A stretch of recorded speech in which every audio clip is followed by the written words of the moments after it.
Bom, chegamos ao momento mais importante da nossa reunião. É bom que você esteja sensível, com o coração aberto, sem reservas, sem lógica. A lógica deturpa a palavra, mas sensível, crendo mesmo e dizendo por antecipação: Senhor, fala ao meu coração. O estudo é do livro do Apocalipse, vamos abrir. Estamos estudando versículo por versículo, capítulo 16, versículos 4 a 6, continua João, o homem de Patmos, escrevendo e dizendo: derramou o terceiro, está falando do anjo, o terceiro anjo, a sua taça nos rios, nas fontes das águas, e se tornaram em sangue.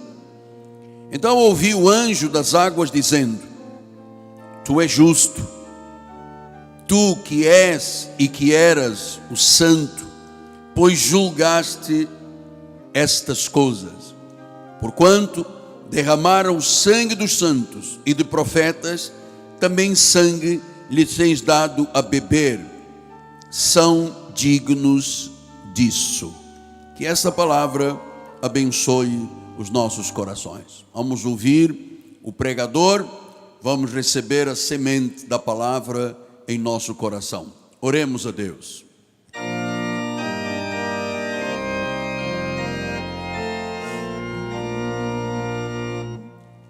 Senhor Jesus Cristo,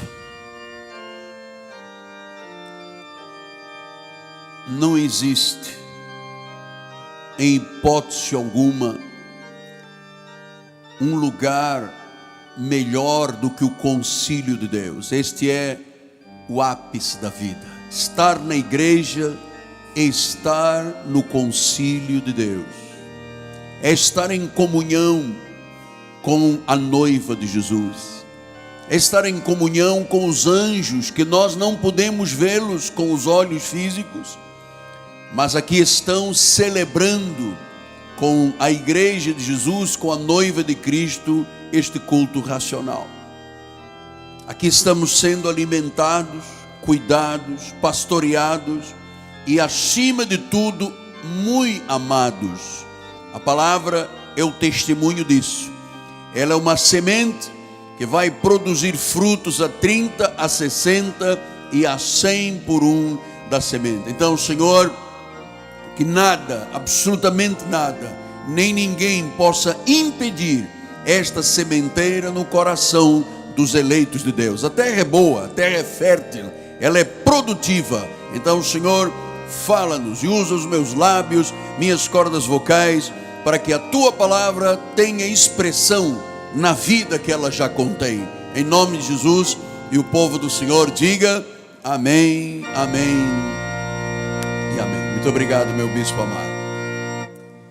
Meus amados irmãos, minha família aqui presente, a igreja à distância, de forma interativa, meus filhinhos em Cristo Jesus, você que é selo do meu apostolado, você que é uma carta escrita pelo Deus vivente, você que é uma pedra viva desta construção que é a igreja de Jesus, você é um amado do Senhor, você é noiva de Cristo, ataviada de branco, sem rugas e sem defeitos. Meus amados filhos, mais uma vez, o Senhor nos mostra os juízos divinos. No domingo passado, nós falamos sobre o mar que se transformou em sangue. Hoje nós vemos que os rios, as fontes de água potável, num juízo de Deus, se transformarão também em sangue. Só que este sangue, que os rios, as fontes e a água potável se transformará, isto é algo que simboliza mais do que água com sangue. Mas é, acima de tudo, por causa do sangue dos santos, dos profetas, dos mártires, que foram mortos pelos ímpios. E Deus está dizendo que por causa do sangue derramado desses que foram referência para a obra de Deus, Deus dará a beber os seus juízos de sangue aos ímpios neste juízo final. Diz o Salmo 94:2: exalta-te, ó juiz da terra, dá o pago aos soberbos. Os senhores devem compreender que com Deus não se brinca, eu tenho dito isso aqui inúmeras vezes, e que a recompensa da impiedade e do pecado é um pagamento, um juízo de Deus. E nós aguardamos este momento, amada. A igreja de Jesus aguarda este momento da justiça de Deus contra os ímpios, para que o reino seja estabelecido definitivamente. Ou seja, Deus está mostrando, através da sua palavra, que Ele não aceita o pecado e o mal, porque as leis de Deus são perfeitas. Tiago, no primeiro capítulo, ele diz: toda boa dádiva, todo dom perfeito são lá do alto, descendo do Pai das luzes, em quem não pode existir variação ou sombra de mudança. Versículo 18: pois segundo o seu querer, Ele nos gerou pela palavra da verdade, para que fôssemos como primícias das suas criaturas. Então, o autor de toda a boa dádiva, aquele que tem o dom perfeito, Jesus Cristo, o Senhor, tem leis perfeitas, e Ele está dizendo, através do livro do Apocalipse, que todo que viver em pecado receberá segundo as suas obras, segundo a sua malícia. Certamente os senhores estão sendo informados pelos jornais eletrônicos, pelos comunicados, enfim, tudo que nós temos acesso das mídias, como nós temos visto a impiedade e a malícia do homem campear em nosso Brasil. Estejam absolutamente seguros de que Deus, no seu tempo e no seu modo, fará justiça. E os juízos de Deus perfeitos têm que se manifestar. Amados, o que estão fazendo com as crianças do nosso país, em nome da arte, em nome da ideologia de gênero, em nome de valores que contradizem e lutam e se opõem a tudo que Deus estabeleceu, é algo indigno. Algo indigno. Então nós, igreja, que temos conceitos, temos convicções fortes e inabaláveis, não podemos aceitar o modelo que está hoje estabelecido na nossa sociedade. O Brasil tem 207 milhões de habitantes, 87% são de convicções cristãs, sejam eles evangélicos ou católicos.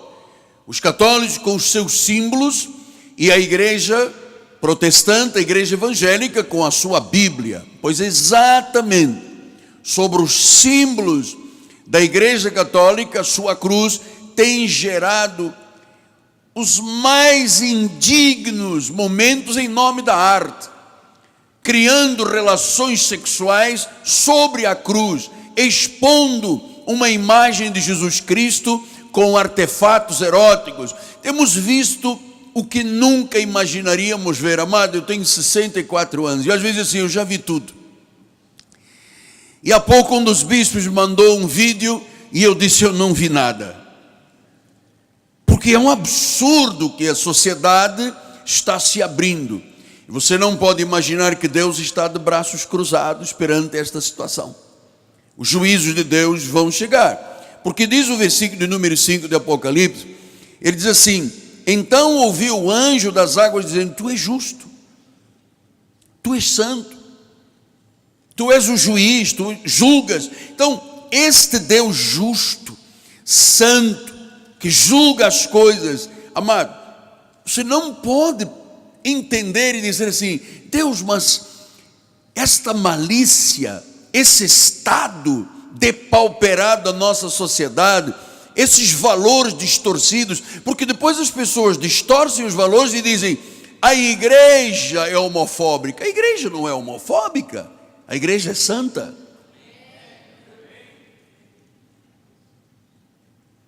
A igreja é santa. Porque aquele que é o Senhor da igreja é santo, é justo. E se eu sou um homem nascido de Deus, eu não posso me conformar com o presente século. Então o anjo está batendo nesta tecla: tu és justo, tu és o Todo-Poderoso, tu és perfeito, os teus caminhos são justos e verdadeiros. A Bíblia diz que Ele é o Rei das nações. No livro de Romanos 9,14, diz a palavra do Senhor, Romanos 9,14, que diremos, pois, há injustiça da parte de Deus? De modo nenhum, nenhum ato de Deus é injusto. E ele diz: que diremos, pois, há injustiça? De modo nenhum. Versículo 15, pois ele diz a Moisés: eu terei misericórdia de quem me aprouver ter misericórdia, e compadecer-me-ei de quem me aprouver ter compaixão. Olha, versículo 16, assim pois, não depende de quem quer ou de quem corre, mas de usar Deus a sua misericórdia. Porque a Escritura diz a Faraó: para isto mesmo te levantei, para mostrar em ti o meu poder, e para que o meu nome seja anunciado por toda a terra. Versículo 18, logo tem ele misericórdia de quem quer, e também endurece a quem lhe apraz. Então nós estamos diante de um Deus o quê? Soberano. Um justo juiz. O nosso paracleto, o nosso advogado. Eu não sei que imagem você tem de Deus. Muita gente aí fora o vê como Papai Noel, como moço de recados, como o me dá, e ele serve apenas para isto. Mas esta igreja tem uma concepção totalmente diferente. Nós reconhecemos a soberania de Deus. Ele é rei, Ele é Senhor, Ele é o cabeça da igreja, Ele é a brilhante estrela da manhã, Ele é o lírio dos vales, Ele é a rosa de Saron, Ele é o bom pastor, Ele é a água da vida, Ele é o pão da vida, Ele é a porta que leva à eternidade, Ele é Jesus. Ele é Jesus.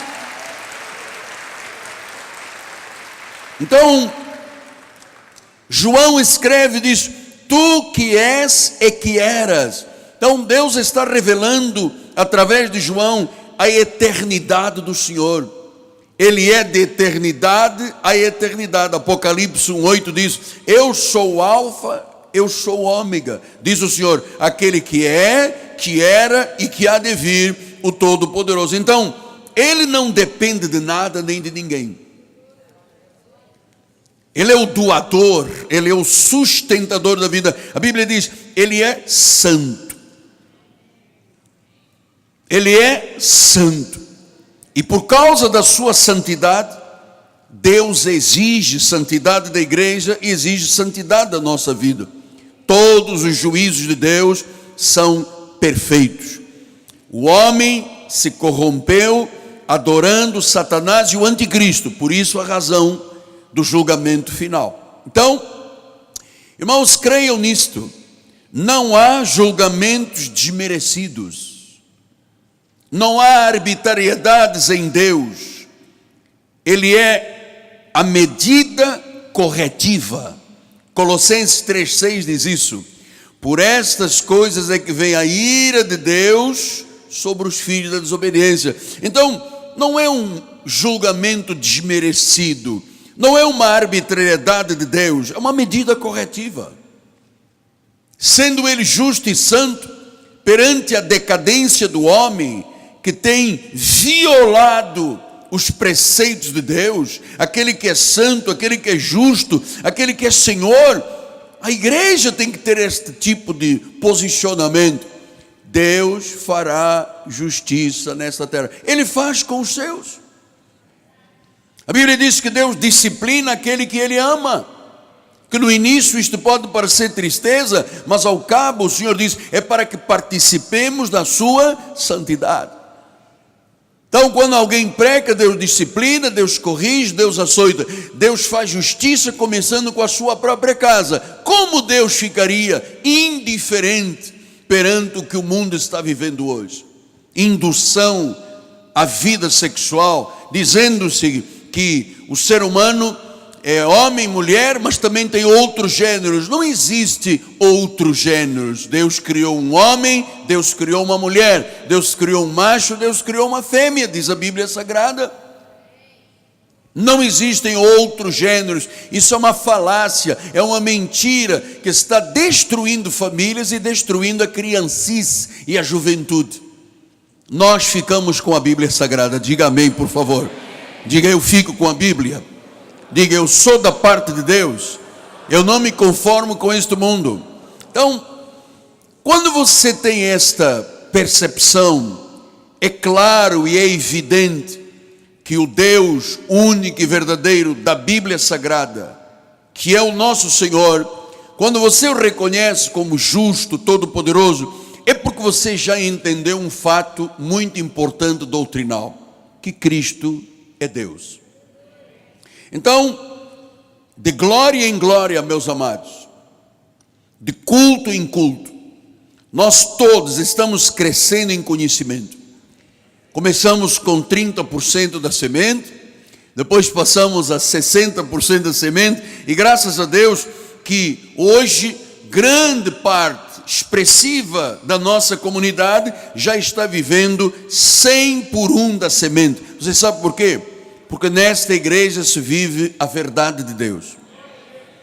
Então, que não nos suceda a nós como sucedeu com os discípulos de Jesus, que andaram com ele, mas não o conheciam plenamente. Participaram da vida de Jesus, viram a sua glória, viram as manifestações, mas não o conheciam plenamente. Que Deus nos livre disso, amado. Que o Senhor me tirasse a vida se eu não fosse um homem de revelação para a sua vida. Olha o que disse Lucas 24, 15 e 16. Aconteceu que enquanto conversavam e discutiam, o próprio Jesus se aproximou e ia com eles. Os seus olhos, porém, estavam como impedidos de o reconhecer. Imagina, amada, a cegueira espiritual. Alguém que anda com Jesus, vê as suas manifestações, vê a sua glória, e diz que os olhos estavam como impedidos de reconhecer. E eu posso lhe dizer que esta vida que tem olhos cegos espirituais é a vida de grande maioria da nossa população. Olhos que estão impedidos de o reconhecer. Você sabe, durante 21 anos eu participei da Igreja Católica Romana. Eu era um adorador de São Judas Tadeu. Eu seguia Nossa Senhora de Fátima. Eu tinha um ardor, uma paixão pelos ídolos, e os meus olhos estavam impedidos de ver Jesus. Eu conhecia Maria, eu conhecia Fátima, eu conhecia os santos da igreja, mas os meus olhos espirituais estavam como que impedidos de reconhecer. Agora veja o que Paulo disse em Efésios 1, 17 e 18. Para que o Deus de nosso Senhor Jesus Cristo, aleluia, o Pai da glória, glória a Deus, vos conceda espírito de sabedoria e de revelação, em que? No pleno conhecimento dele. Lembra-se, os discípulos estavam como que impedidos de o reconhecer. Agora vem a palavra de Deus através de Paulo e diz que ele nos conceda espírito de sabedoria, de revelação, no pleno conhecimento dele. Agora, como é que isso acontece? Esse é o grande clímax da revelação. Iluminados os olhos do vosso coração. Veja, os discípulos tinham os olhos toldados, como quem tem escamas nos olhos, quem tem véus espirituais sobre o seu coração. E disse que o Senhor ilumina os olhos do coração para nós sabermos qual é a esperança do chamamento, qual é a riqueza da glória e da sua herança dos santos. Então esta é a obra do Espírito Santo. Todos nós um dia chegamos aqui com escamas, com véus, com cerilha nos ouvidos, e esta palavra arranca, dissolve a cera dos ouvidos espirituais. Esta palavra arranca as escamas da cegueira, tira os véus da religião, para você saber compreender a esperança do chamamento e a riqueza da glória da sua herança nos santos. Então, meu amado, Paulo tinha esta convicção. Ele chegou a dizer em Atos 22:14, então ele diz: o Deus dos nossos pais de antemão te escolheu para conheceres a sua vontade, veres o justo e ouvires a voz da sua própria boca. Esta noite você está conhecendo a vontade de Deus. Esta noite você vai ver o justo operar na sua vida. Esta noite você está ouvindo a voz da sua própria boca, através da boca do profeta da igreja. E isto é muito importante para você conhecer. Porque se eu não conhecer quem é Deus e quem é Cristo, eu não dou a importância e não tenho a dignidade da minha vida perante Ele. Então eu quero que você conheça Jesus plenamente. Ele é Senhor, Ele é Salvador, Ele é o guia, Ele é o sustentador, Ele é Deus. Até para você saber orar, a quem você se dirigir. A igreja tradicional tem um tempo de oração com o Pai, depois tem um tempo com o Filho, depois tem um tempo com o Espírito Santo, 3 deuses. Isso não é uma relação cristã, porque a Bíblia diz que só existe um Deus. Então eu tenho que saber quem é o meu Deus, para que eu tenha uma boa relação com Ele, que eu saiba orar, que eu saiba a quem me dirigir, que eu saiba a quem pedir, que eu saiba usar o seu nome. Então a tradição não o conhece. Os discípulos estavam como que impedidos. Cristo estava ali do lado, tinham os olhos impedidos. Paulo disse: olha, Deus ilumina os olhos do coração. Você sabe que este fato ocorreu comigo em 1986. Depois de uma busca intensa, depois de uma angústia da minha alma, durante muito tempo, eu dizia: Deus, ser crente é isto? Igreja é isto? Igreja é esta disputa com o diabo nos cultos da Pombagira, do Catacumba, não sei de quê. Nós gastávamos horas e horas lá no Cinema Piedade, lutando com estas situações. Não havia nem tempo às vezes para pregação, porque o tempo era para tirar demônio, pôr demônio. Eu pergunto a Deus: é isto que é cristianismo? O culto, que é o momento mais glorioso da igreja, quando a noiva está reunida, quando o Espírito fala, eu comparava o que seria, ou pensava do que seria um culto, e eu dizia: Deus, há algo mais, não pode ser isto o cristianismo. Vinham pessoas de outras denominações e traziam mesinhas, e óleo, e sal, escapulários. Eu dizia: Deus, isso não é cristianismo. Até que um dia, nesta busca angustiante para conhecer o coração de Deus, o Espírito Santo disse: não, eu vou te revelar um pacto melhor e superior. Eu vou revelar a você o que eu revelei a Paulo quando eu o levei ao paraíso, e frente a frente eu dei as instruções para a igreja. E em 1986, amado, uma semana, primeiro dia foram 17 horas de êxtase, depois 15 horas, depois 14 horas, depois 16 horas. Eu passei uma semana num êxtase espiritual, e Deus me revelou a palavra predestinada de sabedoria. E desde aquele tempo, a minha relação com Deus é outra. Eu não venho à igreja, eu pertenço à igreja. Eu não me ponho diante de Deus para lhe pedir. A minha primeira decisão, quando eu me ajoelho, é para louvar, é para engrandecer, é para glorificar. Eu tenho uma relação que não é um fardo. Senhores, eu prego há 42 anos. Eu não tenho um fardo no altar da igreja. Os senhores sabem que me acompanham. Eu sou um apaixonado por isto. Para mim, a oração, não importa a hora, nunca foi um fardo. É um prazer, é uma alegria. Você sabe por quê? Porque eu conheço a morte. Porque eu tive um acidente no exército em África que me deixou 9 meses dentro do hospital. Eu sei que todo o dinheiro da minha família não era capaz, nem foi capaz de comprar a minha cura. Eu vi a medicina cruzar os braços. Eu vi a proposta de amputação, o meu corpo em putrefação, necroses ósseas, necrose de tecidos. Amado, eu conheço o cheiro da morte de longe. Eu não posso deixar de testemunhar. Foi Deus que me curou.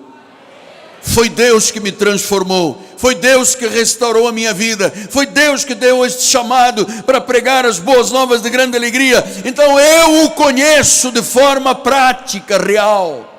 Jesus é real, Jesus é verdadeiro. Não há outro nome pelo qual importa que sejamos salvos. Ele é Jesus. Diga: Jesus, o Senhor.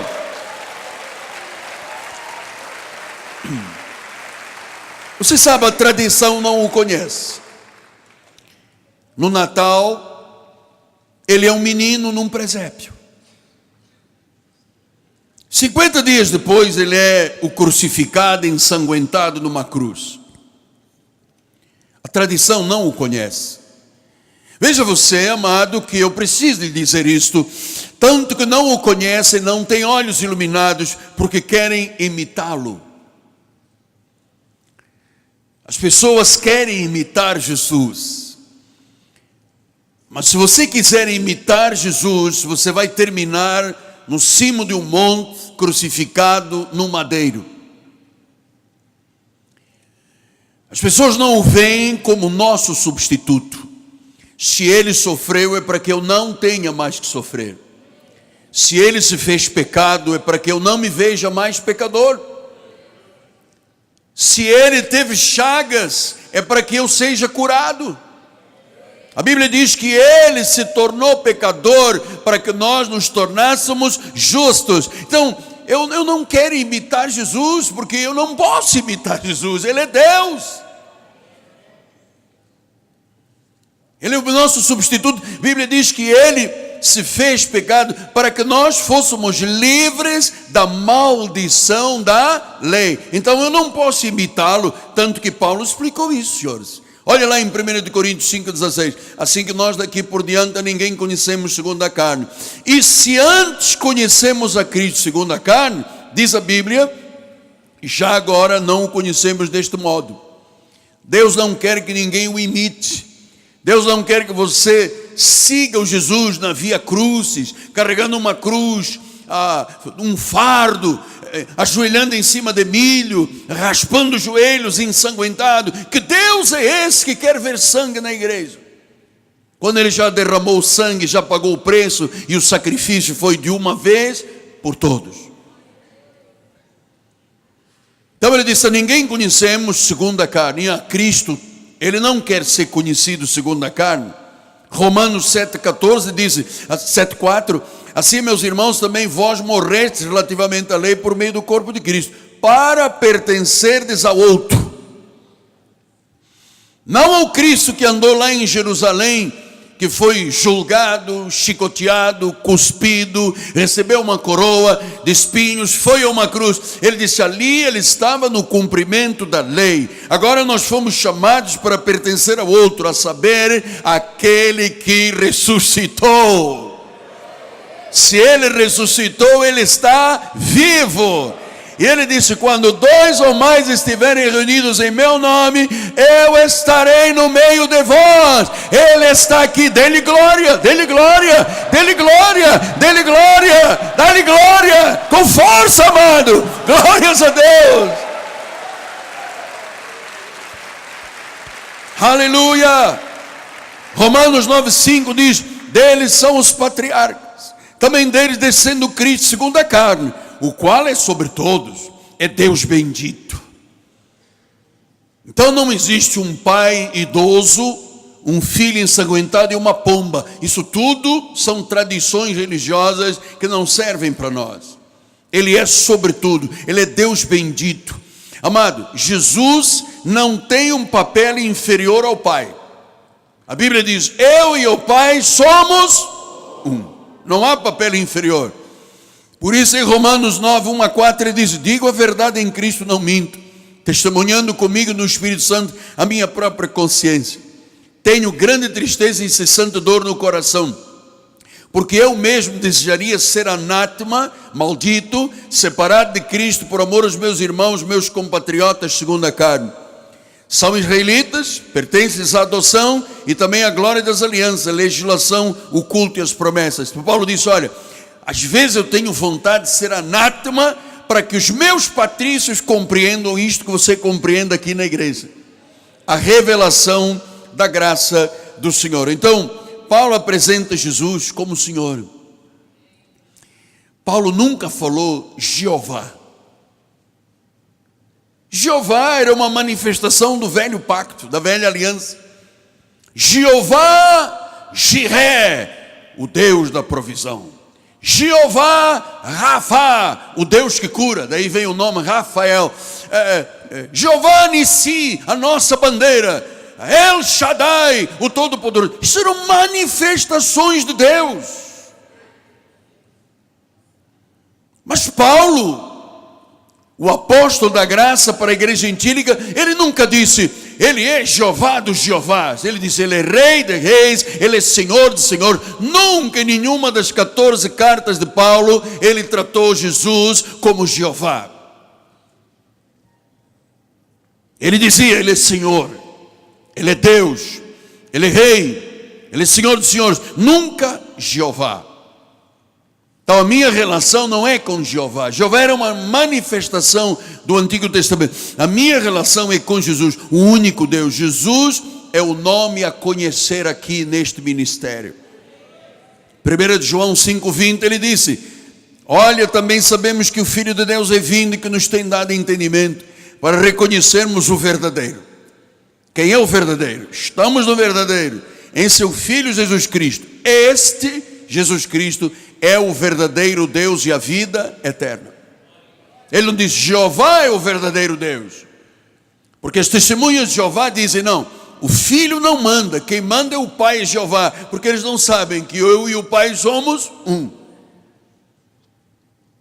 Hebreus 1,3 diz a palavra do Senhor: ele é o resplendor da glória, ele é a expressão exata do seu ser, ele sustenta todas as coisas pela palavra do seu poder. Depois de ter feito a purificação dos pecados, assentou-se à direita da majestade. Pastor, então se ele se assentou à direita, tem alguém à esquerda? Não, esta palavra à direita é destra, da palavra grega, quer dizer, ele se assentou no pleno poder e autoridade de um rei, de um Deus, de um soberano. Hebreus 1,4 disse: tendo se tornado tão superior aos anjos, quanto herdou mais excelente nome do que ele, o nome de Jesus Cristo. Eu amo apaixonadamente a Jesus. Eu quero que você ame a Deus, eu quero que você ame a palavra de Deus, eu quero que você ame a igreja, eu quero que você passe isso aos seus filhos, ensine os seus filhos a amar a Jesus Cristo, porque o mundo está aí querendo humilhar as crianças desse país. Colossenses 1,15 ele disse: esta é a imagem do Deus invisível, é o primogênito de toda a criação. Versículo 17: ele é antes de todas as coisas, ele é o alfa, ele é o ômega, nele tudo subsiste. Então este é Jesus Cristo. Veja que um dia perguntaram isso a Jesus, olha só, em João 8,19. Então eles lhe perguntaram: onde está o Pai? Você sabe, isto é o raciocínio humano, esta é a lógica. Jesus queria que todo mundo entendesse que ele era Deus. Ele estava no cumprimento do seu ministério de filho, mas ele era Deus. Então a turma chegou e disse: mas onde está o Pai? Isto é o raciocínio humano, esta é a lógica do ser humano. E então Jesus disse: olha, não me conheceis a mim, nem a meu Pai. Se me conhecesseis a mim, conhecerias o meu Pai. Isso não é maravilhoso? Onde está o Pai? Porque para os judeus era o Pai Jeová. E depois o Filho, que eles não reconhecem até hoje. Depois o Espírito Santo. Então, mas onde está o Pai? Ele disse, olha, se você me conhecesse a mim. Desde 1986 que eu venho ensinando o povo de Deus a conhecer a Jesus Cristo. E eu vou lhe dizer, com escamas nos olhos, Narciso, ninguém conhece. Com véus no coração, ninguém o conhece. Tem que ser iluminados os olhos do vosso coração para saberdes. Então, se você me tivesse conhecido a mim, você conheceria o Pai. Depois em João 10, 27 a 30 diz, as minhas ovelhas, quem é ovelha, diga amém. As minhas ovelhas ouvem a minha voz. Eu as conheço, ovelhas, elas me seguem. Eu lhes dou vida passageira. Eu lhes dou o que? Vida eterna. Jamais perecerão. E ninguém, diga ninguém, diga em espanhol, nadie, ninguém as arrebatará da minha mão. Versículo 29, aquilo que o meu Pai me deu é maior do que tudo, você é maior do que tudo, e da mão do Pai ninguém pode arrebatar. Uma vez em Cristo para sempre, uma vez ungido para sempre, uma vez filho para sempre, uma vez perdoado e selado e revestido, batizado para sempre. Você sabe por quê? Eu e o Pai somos um. Aleluia.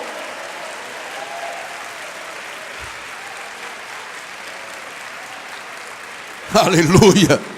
Depois Paulo disse em 2 Coríntios 4, 3 a 4, mas se o nosso evangelho ainda está encoberto, a graça, na realidade é para os que se perdem que está encoberto. Para os que se perdem. E ele diz no versículo 4, os quais o Deus, letra minúscula deste século,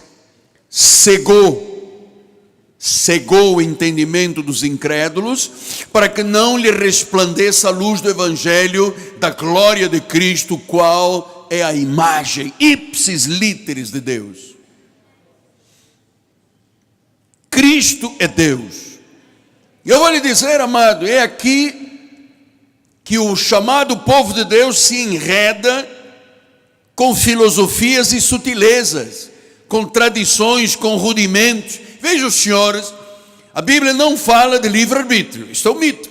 A igreja tradicional fala. A Bíblia não fala de trindade celestial, isto foi uma criação da igreja católica. A Bíblia fala de um único Deus, que se manifestou triunicamente. Pai na criação, Filho na redenção, do Pentecostes, o Espírito Santo.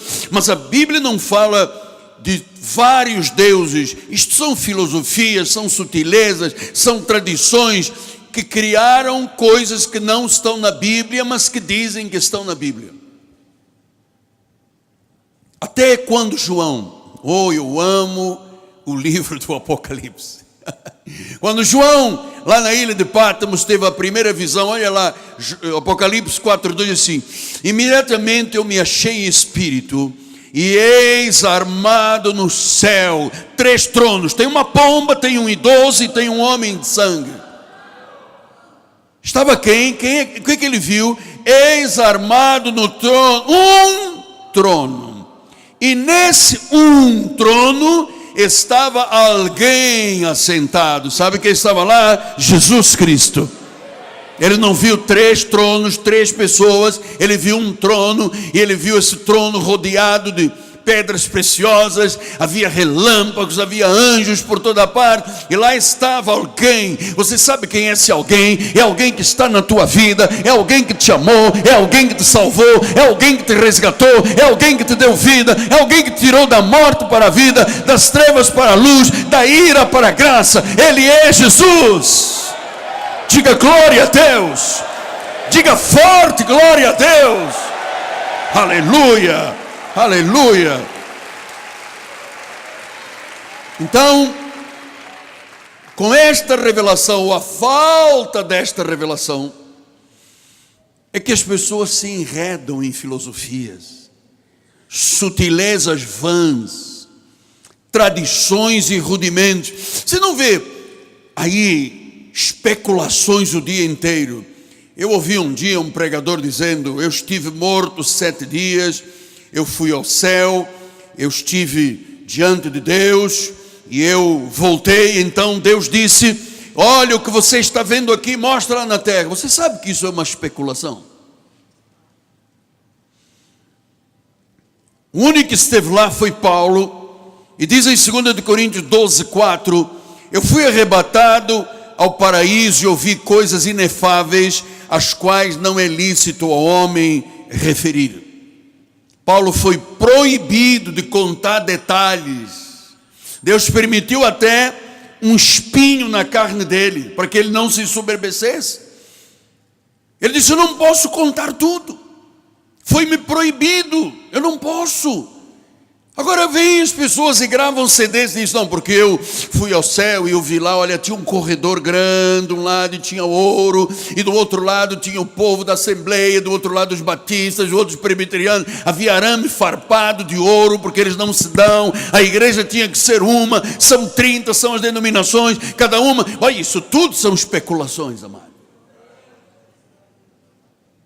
A Bíblia diz: há uma só fé, um só Senhor, um só batismo do Espírito, uma fé, um Senhor, um rebanho, uma igreja.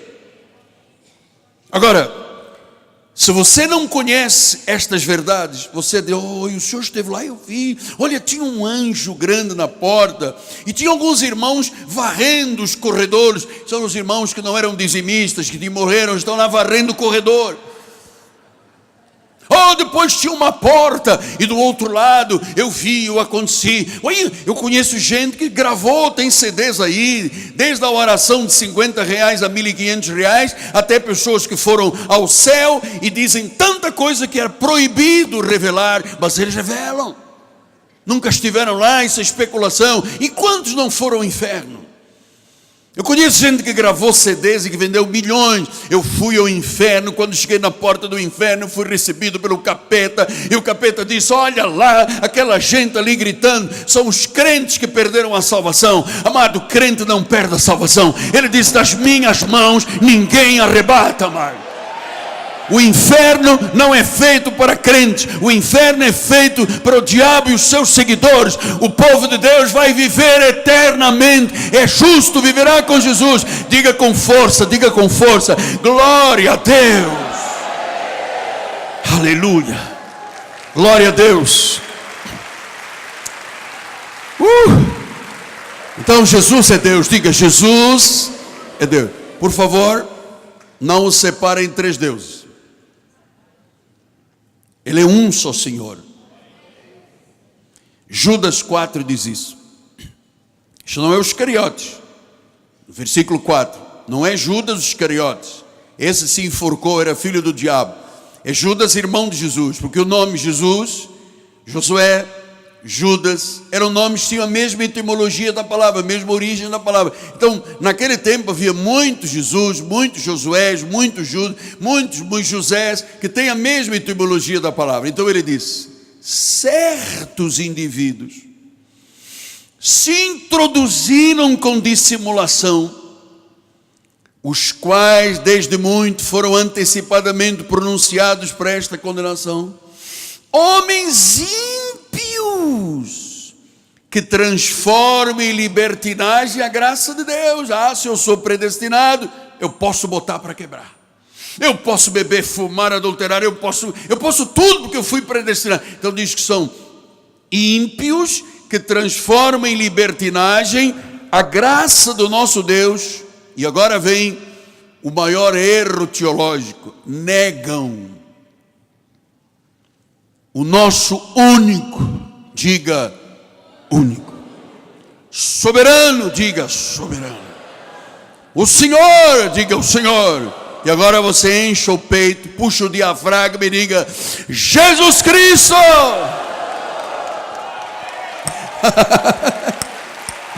Glória a Deus. Então, mantenha firme a sua convicção. Esses juízos todos nós estamos conhecendo, essas taças derramadas, Esses julgamentos de Deus não tem a ver contigo nem comigo, tem a ver com a impiedade. Por isso em 1 João diz: nisto em nós aperfeiçoado o amor, para que no dia do juízo, como a chamada igreja de Jesus tem medo deste dia, mano. Eu vejo os pregadores e ouço, e dizem, com a voz trêmula: irmãos, se Jesus vier daqui a um ano, você tem 365 dias para se preparar. Mas se ele vier daqui a 30 dias, você só tem 30 dias. Se ele vier daqui a uma semana, amado, você só tem 7 dias. Se ele vier amanhã, você tem 24 horas. Mas se ele viesse hoje, todos iriam para o inferno. E a igreja diz amém. São filosofias, não tem nada a ver com Deus. Por isso é que Paulo diz: iluminados os olhos do vosso coração, para saberdes, para compreenderes. Então ele é justo, ele é santo, ele é a plenitude da divindade. Lucas 23, 49 diz: entretanto todos os conhecidos de Jesus e as mulheres que o tinham seguido desde a Galileia permaneceram a contemplar de longe. E parece-me a mim que esta é a situação de grande parte dos cristãos no mundo. Estão contemplando de longe, não querem compromisso, não querem trabalhar, não querem ganhar almas. E o povo aí fora está tremendo, amado. Estão a contemplar a Jesus de longe. Olha, hoje choveu, eu não posso ir à igreja. Estava um bispo me dizendo: quinta-feira é feriado, muita gente vai emendar de segunda a segunda. Eu disse: meu Deus! Então se Jesus vier nesse segunda, como é que vai ser a igreja?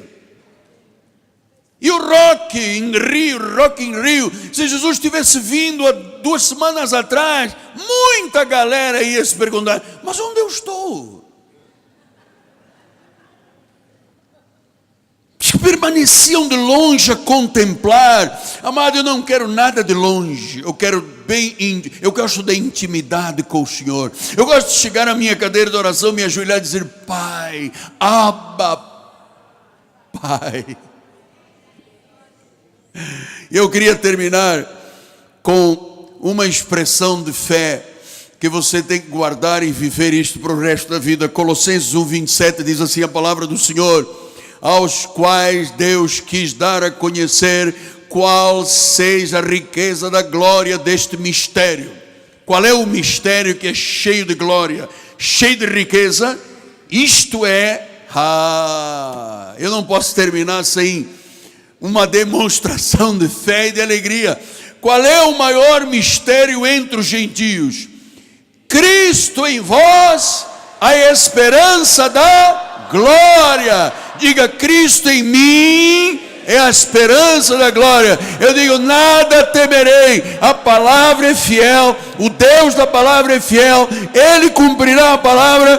Cristo é a minha esperança. Pode a economia estar mal, não me toca. Podem os governos estar corrompidos, não me toca. Pode a sociedade estar de costas para Deus. Pode dizer o que disserem, eu vou crer que Cristo em mim é a esperança da glória. E o povo de Deus diga: está feito.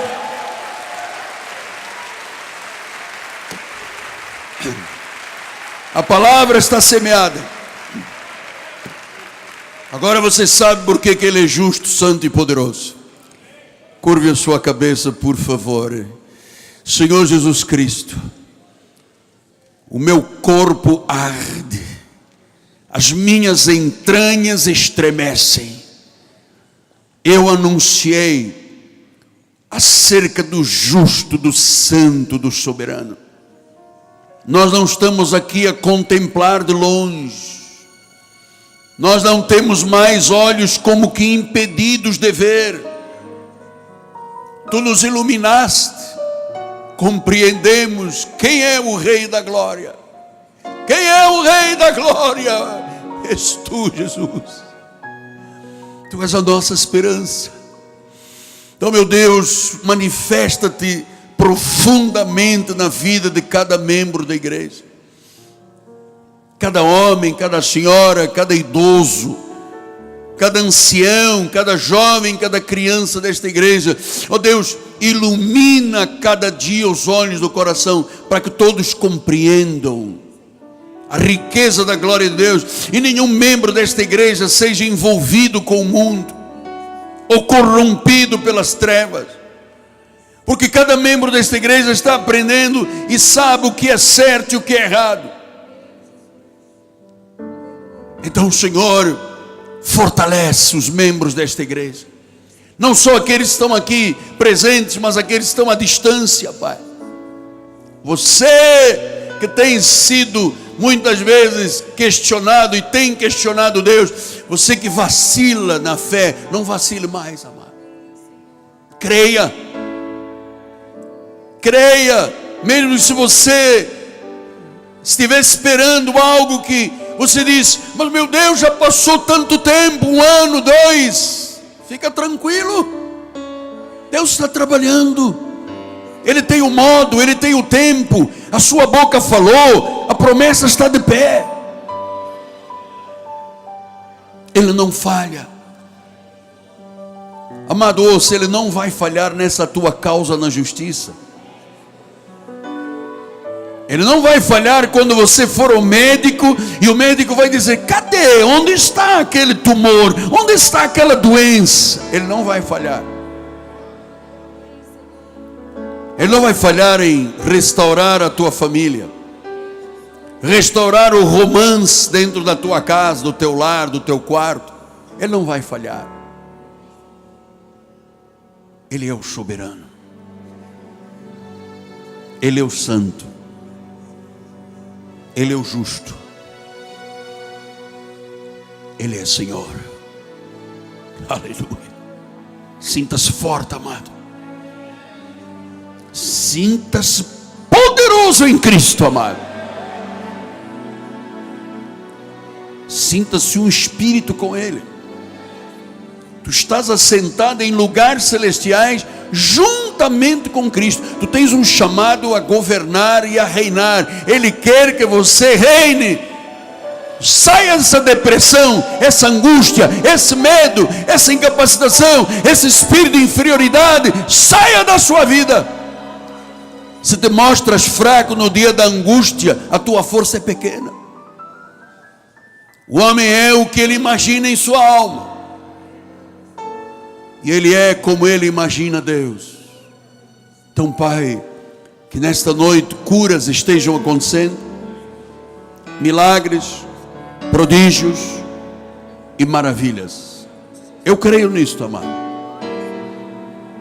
em nome de Jesus Cristo. E todo o povo de Deus diga amém. Amém outra vez. Se você puder dizer a terceira, diga amém. Isso. Dê-lhe um aplauso. Ah, meu Deus. Vamos todos ficar de pé. Sua semana será maravilhosa, amado. Eu semeei aí semente de vida. Vai ser uma semana poderosa. O bispo vai dar a bênção final. Glória a Jesus. Levante suas mãos. Obrigada, Senhor, porque iniciamos essa semana, Senhor, sabendo que Tu és o nosso Deus, o Cristo ressuscitado, Senhor, e que Tu habitas em nós, Pai. Senhor, dá ordens aos Teus anjos que nos levem, Pai. Senhor, acalma aquele coração que ainda possa estar aflito, Senhor, porque Tu estás no controle das nossas vidas, Senhor. Nós profetizamos, Senhor, dias auspiciosos, Pai. Nós queremos ser surpreendidos por Ti nesta semana, em nome de Jesus. Saia daqui sabendo que Tu és precioso, preciosa para Deus, e Deus quer te dar grandes coisas. Graça e paz. Uma boa noite.